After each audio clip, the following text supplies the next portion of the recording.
So, who did we get to be our guest at the end of a week in which US-China relations and trade was the biggest story in the world? Well, only the doyen of China commentators, Shaun Rein, author of The Split, Finding the Opportunities in China's Economy in the New World Order. How lucky are we that Shaun joins us now? How did it all look to you? Were you gazing at it in disbelief, or did you expect it, Shaun? George, it's great to be here during this age of uncertainty. First off, in the beginning of the week, there was a lot of anger and a lot of anxiety in China, but there was also a word that I want to highlight, was resolve.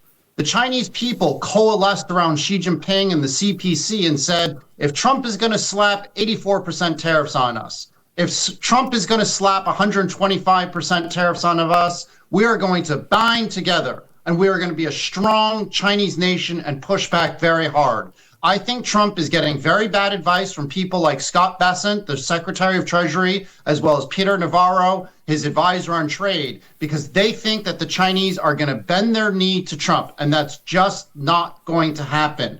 Basically, Xi Jinping has dealt with a lot more pain than Trump ever has. You know, when Xi was 15 years old, he actually spent 8 years living in a cave. When I first moved to China in the 1990s, many Chinese told me that they hadn't eaten meat more than once every month or two. So the Chinese people were prepared for pain. They were prepared to push back against Trump and show the world that China is the new global world superpower and there's a new world order. So that was the beginning of the week, George. And then after Trump yesterday stepped back and said, well, we're going to exempt tariffs on iPhones, computers, and other electronic devices, the Chinese people feel they've beaten the United States in round one, and they're pushing back and they're laughing. They're laughing at Trump right now. One of the most popular memes in social media today is a picture of Donald Trump looking like a schoolgirl sitting on his bed saying, when will Xi Jinping call me? Why won't he call? And that's what's happening right now. So there was a lot of anxiety and resolve in the beginning of the week, but by the end of the week, there was a lot of happiness and a sense of relief that Trump wasn't going to go too far, George. I don't know who should call who first.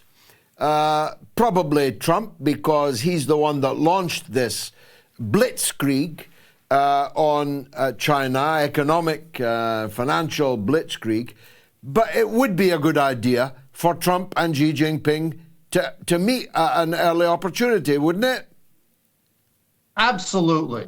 Absolutely. The two should have a phone call. The two should meet. But both of them are playing a game of chicken. Neither of them wants to appear weak to the other. Neither of them wants to appear weak to the rest of the world. But look, these tariffs don't make sense. Nobody wins with the tariffs. It's not like China's going to win. It's not like the United States is going to win, because customers on both sides are going to get hurt. Now, aside from customers paying tariffs, you already see some of the pain that's hitting, say, American companies. So Tesla has stopped selling their Model S and their Model X, their two high-end vehicles in China, which used to sell very well. But in the retaliation, the Chinese have slumped 84% tariffs onto the importing Teslas. So Elon Musk and Tesla's hurting. That's got to pressure one of Trump's most valued advisors. But on the other side, for the Chinese, it doesn't help either. So we need to have both countries, both leaders talking together and having some pragmatism. I'm not sure that's going to happen anytime soon, because the United States is really trying to cripple and contain China's economic growth. The good side and the wild card, George, is that you're getting pressure from the rest of the world. Last week, I was in China, I was in Thailand, and I was also in Brussels, in Belgium, keynoting a conference there. And what I was surprised about was how even the Europeans and the people in Thailand were really against what Trump was doing. And these are historically strong allies of the United States. And they were saying, well, why is Trump tariffing us? What have we done to deserve such tariffs? And you could even see, even in Brussels, where Ursula von der Leyen has always pushed for de-risking and even decoupling from China, she is starting to say, it's a new world order, it's a new world, it's a new time. Maybe we need to pivot closer back to China. And that's why there's rumors that there are discussions about getting rid of the tariffs on Chinese NEVs, new energy vehicles, being imported into Europe. So right now, Xi is not going to be the first person to make the call. He wants to show Europe, he wants to show ASEAN, he wants to show the global majority that China's not scared and isn't going to bow down. And most importantly, that China isn't going to bow down is a message that he needs to send to the domestic Chinese population, who again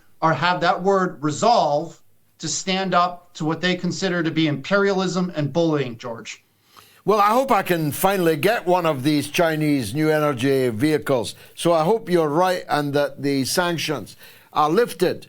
But the politics of this are what lies behind it, really. I mean, some people say, Brian Berletic being one eminent commentator who takes the view that the United States is bent on confrontation, even to the point of war against China, and that these are merely the opening shots. Where do you stand on that? Do you think these are opening shots of something even more dangerous than global trade war? Or is this about positioning for this new world that we unarguably are now entering into? So I think Brian is a very smart man, and I have a lot of respect for him, but I disagree with him on this point. I actually think the threat of war has really gone down under Trump. He likes to talk. He likes to use a shock and awe strategy and try to scare people, unlike Biden, who is more quiet. But the difference is that Biden would actually sell arms to the Ukrainians. He would actually launch military action around the world. Trump is more like a paper tiger. He talks big. And what he likes to do is use his acolytes, or the people surrounding him, sycophants almost. Marco Rubio, who's one of the biggest China hawks, is now Secretary of State. And he's constantly criticizing China for what happens in Tibet, what happens in Xinjiang, what happens in Hong Kong. You have Scott Bessent, the Secretary of Treasury, who I actually know. I've known him for 10, 15 years now, and I used to advise him on his China strategy when he was a hedge fund investor. And it was very difficult talking to him because his whole thesis on China was China's communist, so it's going to fail. It was ideological. He wasn't using numbers. He wasn't looking at were consumers spending more. He wasn't looking at what was fixed asset investment. For Scott, it was always, it's a communist country, China can't succeed. And so I think Trump is using people like Bessent and Rubio to say, if you don't follow what the U.S. wants, you'll cut your throat, which is what Bessent said to the Spanish prime minister. You know, Rubio is attacking on human rights, but Trump will back down. As you've seen, in less than 12 hours after slapping 125% tariffs on China, the bond markets went to over 4.5%. You started to see that Apple had hired 6 airplanes to ship 1 million iPhones from China and India into the United States to beat the tariffs. In less than 12 hours, the pressure from the American business community and, very importantly, the bond markets, which... Oh, what a pity. What a pity. Let's try and get back to Shaun, because that was just getting even more interesting. And I do want to complete that conversation.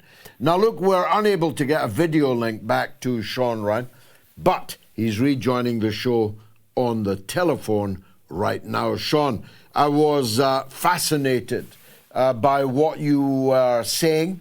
You got to the point about the bond markets and about the pressure, internal pressure from U.S. capital itself, having forced this U-turn. We agreed, you and I, that it's about time these two men spoke. Pick it up from there, if you would. Well, it's important, George, that Xi Jinping and Donald sit down and talk. And I think that, importantly, Trump likes to do a lot of shock and awe strategy. So that's what I was saying before I got cut off, was that he's using Scott Bessent and Marco Rubio as attack dogs to try to pressure China. But the reality is, two things happened. Trump started to get a lot of internal domestic pressures. So Apple, allegedly flew 1 million iPhones on 6 airplanes from China and India into the United States to save about $400 million worth of tariffs. Wow. So you started to get the business community in the United States saying to Trump, wait a minute, this doesn't make any sense. We're going to get crushed. that we've lost $5 trillion US in the stock market. Companies like Apple are acting almost as if it's on wartime footing. And most importantly, the United States has $37 trillion US of debt. And a lot of that debt is rolling over this year, and so they have to pay very high interest rates. And in a time of stock market volatility, George, what usually happens is America's treasury bills are considered a safe haven, and interest rates drop as investors flood into buying T-bills. But what happened last week was the exact opposite. Global investors were so scared about the chaos and Trump's methods and mind that the interest rates actually went up to 4.5%, which meant that America's debt crisis was getting even worse. And global investors, there's rumors that it was the Japanese, rumors that it was the Chinese, were selling off their T-bills en masse and causing the interest rates to raise up. And so Trump really had to back down because he was getting pressure not just from the Apples of the world, not just from the stock market, but most importantly, the debt crisis was getting worse. And so Trump had to back down. And that's why in China, the last 2 days, there's been a sense of euphoria and excitement that the Chinese, at least in this round, have beaten Trump. Yeah, it's a kind of Chinese New Year all over again. I can see that. China, of course, possesses a lot of U.S. debt and can at any time begin to sell it off. Obviously, dumping it would be an expensive loss for the Chinese, but it might be a price they would consider worth paying. So the ability to sell American debt by Japan, China, or whomsoever is another source of pain that's still there up the sleeve of the people who hold that debt, isn't it? Exactly. You're exactly straight on. So China and Japan, they don't want to sell their debt too much because, well, they lose value. But this is just another tool in the shed, along with other mechanisms, such as like banning the sale of rare earths to the United States as a way to pressure the U.S. So, for instance, like in my new book, The Split, I have a whole chapter on rare earths. What a lot of people don't realize is that China refines about 85% of the world's rare earth supply. They refine almost 95% of the rare earth premium supply that goes to Europe. And rare earths go into everything that everyday consumers use: refrigerators, mobile phones, electric vehicles. Without Chinese rare earths even, the United States can't use good quality radar and missiles in their weapons. So this is really the nuclear option for China. So they can use T-bills, they can ban the export of rare earth, and they have those nuclear options available that could really add pressure to the United States. Now, China doesn't want to do this, George. China feels that this tension is stupid and foolish. They want to keep on making products and selling products for Europe and America because that benefits not just the Chinese worker, but it also benefits the American and European workers. At the end of the day, the United States, in my mind, they don't even have enough workers to work in hotels and work in factories. How are they going to get enough workers to make iPhones and T-shirts and Nike Air Jordans? It just doesn't make any sense, this tension. Well, they're having to lift the deportation orders on hotel workers and agricultural labor and so on, precisely for the reason you just mentioned. And it was revealed today, I don't know if you saw it, Shaun, that 80% of the goods in the Trump shop in Trump Towers are made in China. I mean, the American public are being played with all this anti-China stuff, aren't they? They're absolutely being played. I mean, look, over the last 20 years, the United States everyday consumer, people like my family, I'm American, I'm a proud American, but our quality of life has certainly gotten better because Chinese factory workers are willing to make the products that we like to consume. Without China, then prices at Walmart, prices on Amazon would go up 30, 40, 50%. And that's, again, why companies like Apple were starting to send their products on airplanes to beat the tariff deadline. So it really just doesn't make sense. The problem we have right now, George, is that there isn't economic pragmatism in D.C. Right now, there's just full-blown xenophobia. So it's sort of an ideological battle between a liberal democracy or American imperialism versus China. And that's where it gets very dangerous, because you're acting in ways in D.C. that doesn't make sense for the best interests of the American people, because too many people in D.C. are just scared. They're fear-mongering about China's rise. You saw David Perdue, who is Trump's pick to be the next U.S. ambassador to China. He wrote a few months ago that the Chinese are trying to implement a communist system in the United States and implement the Chinese way of life and political system, which threatens the American way. Now, this is ridiculous. I don't see China trying to implement its political system in the United States, not in ASEAN, not in the Philippines, anywhere except what it considers its core areas of sovereignty. So that would be Tibet, that would be Hong Kong, that would be Taiwan. So those are areas that China is definitely trying to say, this is mainland China, this is under the purview and power of the CPC. There's no question about that. But China is not trying to become a hegemon, forcing other countries to adopt the Chinese political way in the same way that the United States, since the end of World War II, has tried to force American-style democracy on the rest of the world. That's just not happening with China. So there's too much fear-mongering, George, in the United States. The U.S. and China working together, that's a real win-win for both countries.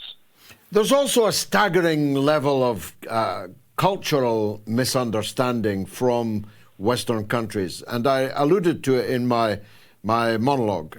When Vice President Vance talks disparagingly about Chinese peasants, he would appear to have no idea of how that kind of stuff plays in Peking, to coin a phrase.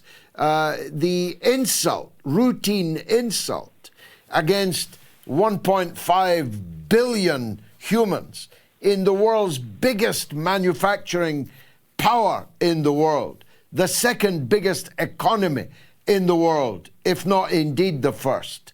This kind of Orientalism is quite staggering from such high personages of the United States, is it not?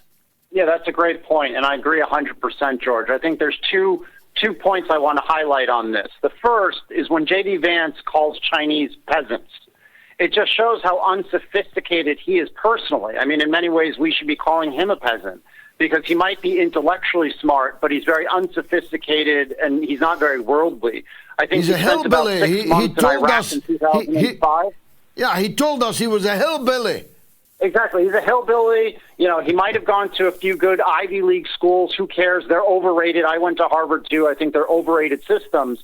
But J.D. Vance, I don't think, has ever been to China. I've spent the last couple days furiously researching if he's ever actually visited mainland China, and I don't think he has.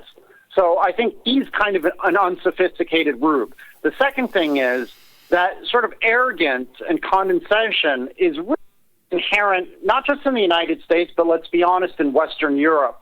Yeah. A lot of leaders. When I was in Brussels last week, a lot of Europeans were telling me, we've been to China, we do business with China, we see that Chinese companies have moved up the value chain. They're not just producing cheap toys, but they're now innovative.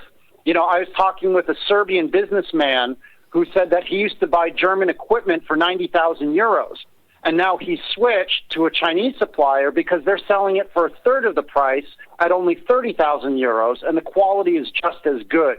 And so I think the reality is J.D. Vance and a lot of European leaders are underestimating the innovation and quality that's coming out of China. And that's very dangerous when you're underestimating your allies, but it's even more dangerous when you're underestimating what could be called your competitors or even adversaries among some.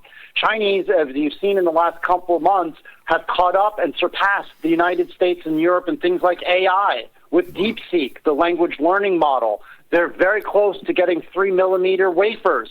And Huawei they're saying that in the next year or so, they're going to have lithography machines, which makes semiconductors that are as good almost, maybe even as good as the Dutch's ASML. So I think it's important that J.D. Vance needs to get a little bit better educated, be a little bit less arrogant, and say, you know, we need to view Chinese as intellectual equals who are good people. Maybe we disagree on some values.